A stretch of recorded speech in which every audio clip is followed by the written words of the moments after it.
বিগত এক মাসেরও কম সময়ে সারা দেশে হামের উপসর্গ নিয়ে হাসপাতালে ভর্তি হয়েছে ১৪,০০০-এর বেশি রোগী। এ সময় মৃত্যু ১৫০ শতাধিক।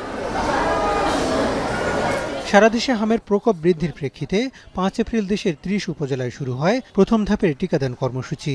স্বাস্থ্য অধিদপ্তর জানায়, এ কর্মসূচিতে ৫.৫ লাখ শিশু টিকা নিয়েছেন, যা লক্ষ্যমাত্রার ৪৫%। এমন বাস্তবতায় রোববার ঢাকার ২ সিটিতে শুরু হয় দ্বিতীয় ধাপের টিকাদান কর্মসূচি। দক্ষিণ সিটি কর্পোরেশনের নগর ভবনে এই কর্মসূচি উদ্বোধন করেন স্বাস্থ্যমন্ত্রী সরদার সাখাওয়াত হোসেন। এরপরে টিকা নিতে থাকেন শিশুরা। কেউ ১ ডোজ পেলেও নতুন করে নিচ্ছেন অনেকে। চারদিকে ছড়িয়ে পড়া রোগের প্রকোপ মোকাবেলায় টিকাকে কিছুটা স্বস্তির মনে করছেন তারা। ১০০% সেফ মনে করছি। আর বাচ্চাকে এখন বাইরে বের করছি না ওইভাবে। হামের টিকা তো এই কয় বছর পর দেওয়া হলো মনে হয়, ও পায়নি, সেজন্যই দিতে আসছি। টিকাটা দেওয়ার মাধ্যমে আমি অনেকটা স্বস্তি বোধ করছি। আশা করি কিছুটা হলেও আমার শিশু এই ভাইরাস থেকে সুরক্ষা পাবে।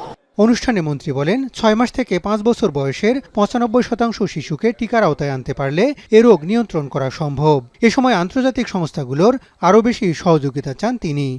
Dhaka city corporation north and south যদি আমরা সাকসেসফুলি কভার করতে পারি গ্রুপটাকে, that is from 6 months to 59 months, 1 month below 5 years, এই গ্রুপটাকে যদি আমরা টিকাদান কর্মসূচির আওতায় আনতে পারি, তাহলে আশা করি আমরা মিজেলসের আত্মঘাতী হামলা থেকে বা রোগ থেকে আমরা নিজেদেরকে সেভ করতে পারব।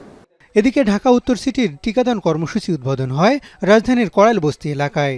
কার্যক্রম উদ্বোধন করে স্বাস্থ্য প্রতিমন্ত্রী বলেন, হাম মোকাবেলায় সর্বোচ্চ তৎপর সরকার। আপনাদের এই ভূমিকা যথাযথ পালনের উপরই নির্ভর করবে যে আমাদের এই ক্যাম্পেইনটি সফল হবে কিনা, আমাদের সন্তানরা, আমাদের শিশুরা স্বাস্থ্য সুরক্ষা পাবে কিনা। ২০ এপ্রিল থেকে সারা দেশের স্কুলগুলোতে টিকাদান কর্মসূচি শুরু হবে। ১১ মে পর্যন্ত লক্ষ্যমাত্রার ৯৫% শিশুকে টিকার আওতায় আনতে চায় সরকার। হাসান আল মাহমুদ, এখন, ঢাকা।